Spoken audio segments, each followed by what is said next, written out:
अस्सलाम वालेकुम।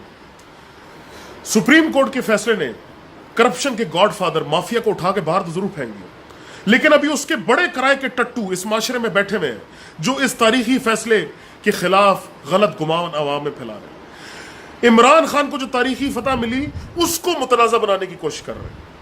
झूठी कस्में खा के इमरान खान और अदलिया के खिलाफ गलत गुमान फैला रहे हैं। जब मैं किराए के टट्टुओं की बात करूं और हाशमी साहब का जिक्र ना हो, ये कैसे हो सकता?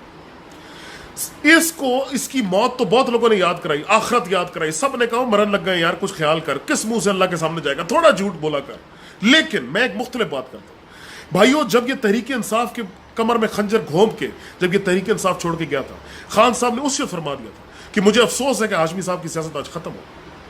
लेकिन मसला यह है कि पेट तो साथ लगा है ना, उस पेट को पालना है।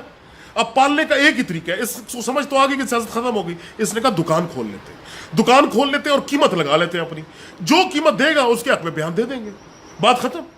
तो कभी आप लोगों ने महसूस किया है कि जब ये कुदरत इमरान खान को या इस कौम को जब भी कोई छोटी या बड़ी खुशी नसीब फरमाती है, ये अपने मैदान में सामने बाहर आ जाता है, ये अपने बिल से निकल के बाहर आ जाता है और फजूल बकवास और झूठ बोलना इसका जो वतीरा है वो शुरू हो जाता है।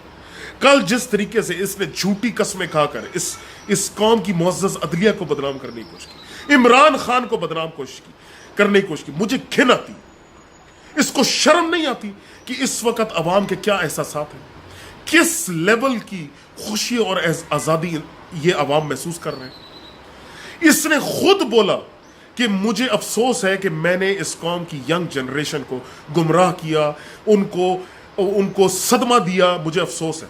लेकिन प्रॉब्लम यह है, समझ इसको सब आती है लेकिन अपने पेट से मजबूर है, ठीक है ना, कारोबार चुके इसका बन चुका है, पैसे दो बयान दिलाओ।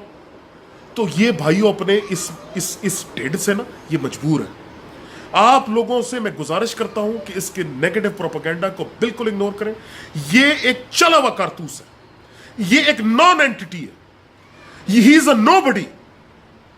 ये जो मर्जी है झूठ बोल ले, अवाम इसकी बात पे रद्दी भर यकीन नहीं करती। ये जो फैसला आया ये तारीखी फैसला था, इसने इस कौम को आजाद किया और अभी इस फैसले के तहत जब रेफरेंसेस दायर होंगे नैब के अंदर और एहतसाब कोर्ट के अंदर, जब एहतसाब हकीकी मानों में एक क्रिमिनल एक्शंस के अगेंस्ट जब शुरू होगा, तो भाइयों देखना अभी जो उनकी चीखें और निकलनी